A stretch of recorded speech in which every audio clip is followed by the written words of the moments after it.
ரொம்ப ரிப்பீட்டடா வந்து வாட்ச் பண்ற ஒரு காட்சி 1000 தடவை நான் பார்த்திருப்பேன்னா அதுல அன்பே சிவம்ல ஒரு காட்சி.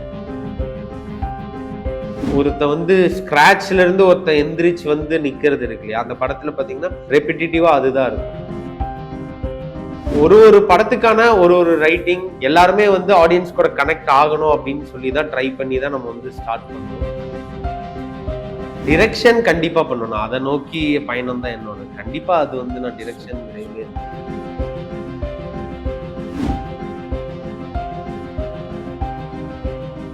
திரைமொழி நேயர்கள் அனைவருக்கும் வணக்கம். நான் உங்க ஜித்து. இன்னைக்கு என் கூட ஒரு ஸ்பெஷலான ஒரு கெஸ்ட் இருக்காங்க. ரைட்டர், ஜேர்னலிஸ்ட் கலை காரோடி இருக்காரு. வணக்கம் சார். வணக்கம். எப்படி இருக்கீங்க? நல்லா இருக்கேன் சார். சந்தோஷம் சார் உங்களை சந்திச்சதுல. சார், ஆஸ் அ ரைட்டரா உங்களுக்கு இந்த ஸ்கிரிப்ட் எனக்கு ரொம்ப பிடிச்சது, இது எனக்கு எப்பவுமே ஒரு ஒரு இன்ஸ்பிரேஷனா இருக்கும் அப்படின்னா நீங்க எந்த மூவி சொல்லுவீங்க?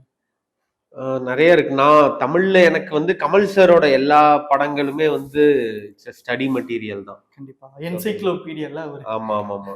நீங்க வந்து ஒரு நடிகராவோ, டைரக்டராவோ, ரைட்டராவோ எதுவாக நீங்க தமிழ் சினிமால ஆகணும்னாலும் கமல் சாரை ஸ்டடி பண்ணாம வர முடியாது. கண்டிப்பா. ஸோ அப்படி எனக்கு வந்து கமல் சாரோட படங்கள் எல்லாமே வந்து ஒரு பெரிய ஸ்டடி மெட்டீரியல்.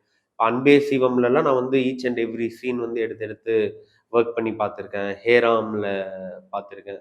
ஸோ அது மாதிரி கமல் சாரோட படங்கள்ல தான் ஒரு பெரிய ஒரு ஸ்டடி மெட்டீரியல். அது தாண்டி நான் ஸ்க்ரீன் பிளேவா கத்துக்கிறதுக்கு படிச்ச ஒரு 3 புக்ஸ் வந்து ரொம்ப முக்கியமான புக்ஸா இருந்தது. ஒன்னு வந்து my story can beat up your story அப்படின்னு ஒரு புக்கு. அதுக்கப்புறம் writing for an emotional impact அப்படின்னு ஒரு புக்கு. அப்புறம் ஹீரோ வித் 1000 ஃபேஸஸ். இந்த 3 புக் வந்து ஸ்கிரீன் ரைட்டிங்கான very very basics. Okay. Hero with 1000 ஃபேஸஸ்ங்கிறது ஜோசப் கேம்பெல்லோடது. அது வந்து அது ரொம்ப ரொம்ப ஒரு அடிப்படை ஒரு ரைட்டிங்கை பத்தி படிக்கிறது. ரைட்டிங் மட்டும் இல்லை, அதுல பிலாசபி அதுன்னு நிறைய விஷயங்கள் அதுல வந்து இருக்கும். My story can beat up your story வந்து ஒரு பயங்கர ஒரு கமர்ஷியலா ஒரு படத்தை எப்படி எழுதுறது, அதோட கிராஃப்ட் என்ன, 3 ஆக்ட் ஸ்ட்ரக்சரோட இது என்ன அப்படிங்கிறது இருக்கும். Writing for an emotional impact வந்து இன்னும் கொஞ்சம் டீடைல்டா எப்படி ஒரு சீன் அப்ரோச் பண்ணணும் அதுல அப்படின்னு ரொம்ப அது வந்து இந்த 3 புக்ஸ் வந்து எனக்கு வந்து ஒரு பயங்கர ஹெல்ப்ஃபுல்லான புக்ஸா இருந்தது. சூப்பர். நீங்க கமல் சார் பத்தி சொன்னனால நான் ரொம்ப சிலாய்க்கிற அவர்கிட்ட விஷயம் என்ன அப்படின்னா, அவரோட ரைட்டிங்லும் சரி, அவரோட டைரக்ஷனும் சரி, நிறைய மெட்டோஃபர் அதிகமா அவரோடதுல பார்க்கலாம். என்ன மனுஷன் இப்படிலாம் வச்சிருக்காரு அப்படின்ற மாதிரி நிறைய விஷயங்கள் சொல்லலாம். அப்படி உங்களுக்கு இந்த விஷயம் எனக்கு ரொம்ப பிடிச்சது கமல் சாரோட மெட்டோஃபர்னா ஏதாவது இருக்கா?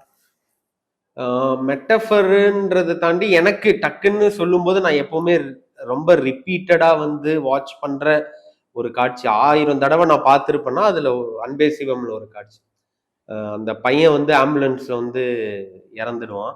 அந்த ஒரு சோகத்துல அழுகையோட வந்து மாதவன் வந்து அந்த ஒரு திட்டுல வந்து உட்காருவாரு. அங்க கமல் சார் உட்காருவாரு. ஒரு பாலை வந்து தூக்கி போடுவாங்க, தண்ணியில விழும் ஒரு ஷாட்டு. அப்போ அவங்க 2 பேத்துக்கும் ஒரு உரையாடல் ஒண்ணு நடக்கும். நானும் தான் கடவுள் அப்படின்ற அந்த சீன் இருக்கு இல்லையா, அது வந்து ஒரு எப்பிக்கான ஒரு சீன். அது பீட் பை பீட் வந்து அந்த சீன் வந்து நான் வந்து ஸ்டடி பண்ணியிருக்கேன். அது அவ்வளோ பார்த்தேன். அந்த சீனை வந்து அவ்வளோ அழகா அப்படி வந்து கமல் சார் அதை வந்து பண்ணியிருக்காங்க. ஆக்சுவலி சுந்தர் சி சார் தான் டைரக்டர், பட் அந்த கமல் சாரோட ரைட்டிங் இருக்கும் அந்த ரெஃபரன்ஸ். அதே மாதிரி விருமாண்டி சொல்லலாம், ஹேராம், ஆமா ஆமா ஆமா, இந்த மாதிரி தூவவெள்ளன், இந்த மாதிரி எவ்வளவு படங்கள் இருக்கு இல்லையா. ஸோ இது ஒரு ஒரு ஆர்ட்டா அந்த மாதிரி ஒரு ஒரு பக்கம் வச்சுக்குவோம். இன்னும் கமர்ஷியலா பார்த்தீங்கன்னா சில இதெல்லாம் பார்த்தீங்கன்னா ரொம்ப எக்ஸலண்டான நிறைய பிக்சர்ஸ் இருக்கு. உதாரணமா எனக்கு கேஜிஎஃப் டக்கு ஞாபகம் வருது. கேஜிஎஃபோட ரைட்டிங் பாத்தீங்கன்னா என்னமா இருக்காது, ஒன்னோட 2 இன்னும் என்ஹான்ஸ். அதுக்கு என்ன ரீசனா இருக்கும் நீங்க உங்களோட பார்வையில? இப்போ நீங்க சொன்ன மாதிரி கேஜிஎஃப் அதனோட ரைட்டிங் அதெல்லாம் கூட பாத்தீங்கன்னா, எனி ரைட்டிங் ஃபர்ஸ்ட் வந்து ஆடியன்ஸ் கூட கனெக்ட் ஆகணும். இப்போ கேஜிஎஃப் 1 விட கேஜிஎஃப் 2 வந்து ஏன் பயங்கரமா நமக்கு கனெக்ட் ஆச்சுன்னா, ஒருத்த வந்து ஸ்கிராச்ல இருந்து ஒருத்த எந்திரிச்சு வந்து நிக்கிறது இருக்கு இல்லையா, அந்த படத்துல பாத்தீங்கன்னா ரெப்பிட்டேட்டிவா அதுதான் இருக்கும். அது மெட்டஃபரிக்கலா அது கேஜிஎஃப் வேர்ல்டு, ராக்கி பாயோட ஒரு லைஃப் அப்படின்றது வந்து அந்த கதையா இருந்தாலும், மக்கள் நம்ம எப்படி கனெக்ட் ஆகுறோம்னா, ஒரு அண்டர்டாகா நம்ம அனுதினமும் நம்ம வாழ்ற வாழ்க்கை இருக்குல்ல, நம்ம எல்லாருமே வந்து ஒரு வெற்றிக்காக போராடிக்கிட்டே இருக்கோம் இல்லையா. ஸோ அப்படிதான் வந்து ஒவ்வொருத்தரும் தன்னை வந்து ஒரு ராக்கி பாயா வந்து கனெக்ட் பண்ணிட்டாங்க அந்த படத்தை பொறுத்து. ஸோ அது வந்து சில படங்கள்ல வந்து அது ஆச்சரியமா நிகழும். அப்படி பயங்கரமான ஒரு கனெக்ஷன் வந்து ஆடியன்ஸ்க்கு வந்து அந்த கதைக்குள்ள நடக்கும். ஸோ கேஜிஎஃப் 2ல அது மாதிரி ஒரு மேஜிக் வந்து நடந்தது. ஸோ அப்படி ஒரு ஒரு படத்துக்கான ஒரு ஒரு ரைட்டிங் அது வந்து எல்லாருமே வந்து ஆடியன்ஸ் கூட கனெக்ட் ஆகணும் அப்படின்னு சொல்லி தான் ட்ரை பண்ணி தான் நம்ம வந்து ஸ்டார்ட் பண்ணுவோம். அது சம்டைம்ஸ் வந்து ஒர்க் ஆகும், சம்டைம்ஸ் வந்து ஒர்க் ஆகாது அப்படிங்கிற மாதிரி. சரி, இப்போ போலீஸ் போலீஸ் அப்படின்ற வெப் சீரிஸ் இருக்கு இல்லையா?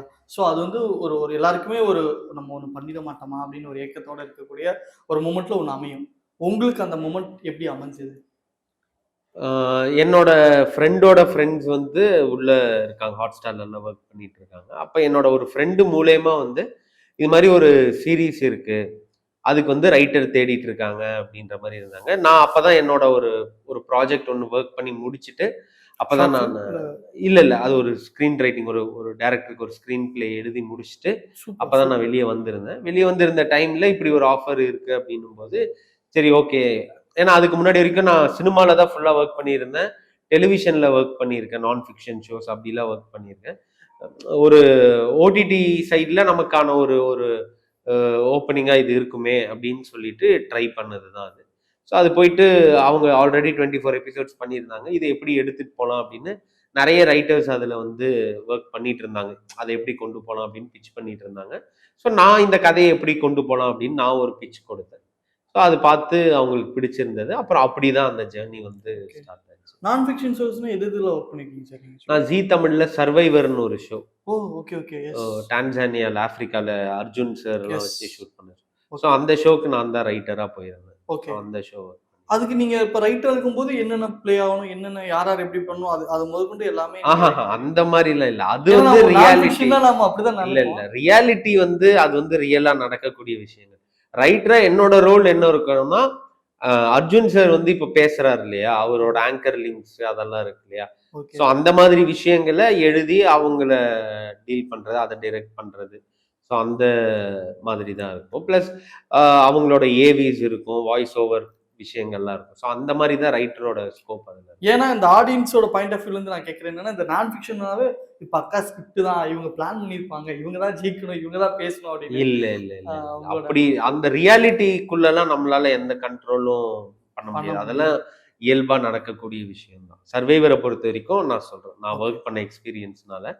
சர்வைவர்ல அந்த மாரி எல்லாமே ரியாலிட்டி எல்லாமே ரியாலிட்டி தான். ஓகே. ஸோ என்னோட ஸ்கோப்பு ஆஸ் டோல்டு அர்ஜுன் சாரோட ஆங்கர் லிங்க்ஸ் பேசுறது, அவரோட இதுக்கான விஷயங்கள் நீங்க பண்றது. ரைட் பண்ணிட்டு அப்படியே இருந்தீங்களா? இல்ல ஸ்பாட்ல போயிட்டு அங்க இன்ஸ்ட்ரக்ஷன் குடுக்குறது அந்த மாரி இருக்குங்களா? அது ஃபர்ஸ்ட் இனிஷியல் இதெல்லாம் வந்து ஆல்ரெடி எழுதி, அவரோட ஓப்பனிங் ஷோவோட ஓப்பனிங், கோல்ட் ஓப்பனிங் அது எல்லாமே எழுதி ஷூட் பண்ணி பண்ணோம். மற்றபடி டெய்லி எவ்ரிடே எபிசோட்ல போகும்போது ரியாலிட்டில என்ன வருதோ, அத பேஸ் பண்ணி டைரக்ட்டா அப்பப்போ ஸ்பாட்லலாம் எழுதி அவர் கூட பேசி அது மாரி. அதுல மறக்க முடியாத ஏதாவது கான்வர்சேஷன் ஏதாவது அவரோட இருந்தது அந்த மாரி ஏதாவது ஞாபகம் இருக்கா உங்களுக்கு? இல்ல. சர்வைவல். எனக்கு வந்து ஒரு 60 டேஸ் ஷூட் அது. அப்பா! 60 டேஸ் நான் வந்து கம்ப்ளீட்டா வந்து அர்ஜுன் சார் கூட ஸ்பெண்ட் பண்ண டைம் வந்து ரொம்ப என்னோட ஒரு கோல்டன் டைம்னு நான் சொல்லுவேன். அது ஒரு 60 நாளா? ஆமாமாமா. ஸோ அவரு கூட பர்சனலா ஃபுல்லா நான் வந்து டிராவல் பண்ண அந்த 60 நாளு. அது வந்து ஒரு எக்ஸ்ட்ரார்டினரி எக்ஸ்பீரியன்ஸ் தான். அவ்ளோ பெரிய ஒரு அர்ஜுன் சார் லெஜண்ட்ஸ் மாரி ஒரு ஒரு ஒர்க் பெரிய பண்றது. ஆள் கூட வந்து இருக்கிறதுங்கிறதே ஒரு பெரிய இது. அவர்கிட்ட இருந்து நெறைய லேர்ன் பண்ணேன். அவரோட எக்ஸ்பீரியன்ஸஸ் நெறைய ஷேர் பண்ணியிருக்காரு. அது மாரி ரொம்ப ஒரு பயங்கரமான ஒரு அனுபவமா ஓகே. இருந்தது. அவர் பார்க்கும்போதே அந்த பிசிக் ரொம்ப மெயின்டெயின் பண்ணுவாரு. நீங்க அத ஆமா. பார்த்து ஏதாவது கோ த்ரூ பண்ணீங்களா? அவர்ட்ட இருந்து அத எடுத்துக்கணும் அப்படின்னு. ஆமாமா. நான் அங்க இருக்கும்போது டெய்லி காலையில நான் போயிட்டு அவருக்கு வந்து, "சார் இன்னைக்கு இதுதான் பண்ண போறோம்" அப்படின்லாம் நான் எக்ஸ்ப்ளைன் பண்ணும்போதே அவரு வொர்க் அவுட்ல தான் இருப்பாரு. Okay, okay. அவரு வந்து அந்த விஷயத்துலலாம் அர்ஜுன் சார் அந்த 60 நாள் அங்க இருந்ததுல, நான் பார்த்து ஒரு நாள் கூட அவரு பிரேக் எடுத்தது கிடையாது. வொர்க் அவுட் சிறப்பு, பண்றதுக்கோ, சிறப்பு. அதே மாரி அவரோட டயட்டிங் அது எல்லாமே வந்து பெர்ஃபெக்ட்டா இருக்கும் அவரோடது. எந்த மாதிரியான டயட்லாம் அவர் ஃபாலோ பண்ணுவாரு சார்? அத பத்தி ஏதாவது ஐடியா இருக்கா? ஏன்னா நான்லாம் பார்த்தீங்கன்னா, சுகர் கட்டுன்னு ஒரு டயட் ஃபாலோ பண்ணேன். ஆனா அது ஒரு நாள் மட்டும் தான் ஃபாலோ பண்ணேன்.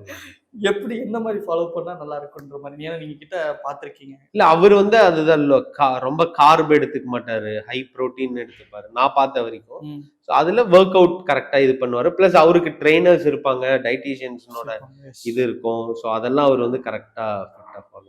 எனக்கு தெரிஞ்சு நீங்களும் அவர பார்த்தா ஃபாலோ பண்ணிருக்கீங்களா? ஃபிட்னஸ்க்கு. கொஞ்சம் அவர்கிட்ட இருந்து நானு ஒரு ஹெல்த் கான்ஷியஸா இருக்கணுங்கிறது அவர்கிட்ட இருந்து நான் கத்துக்கிட்ட ஒரு பெரிய சூப்பர். நான் ரீசென்ட் டைம் இந்த ரைட்டர்ஸ், டைரக்டர்ஸ பார்க்கும்போது எனக்கு ஒரு அலர்ட் இருக்கும். இவங்க எப்ப எப்படி வருவாங்கன்னு தெரியல. திடீர்னு ஹீரோ ஆயிடுவாங்க.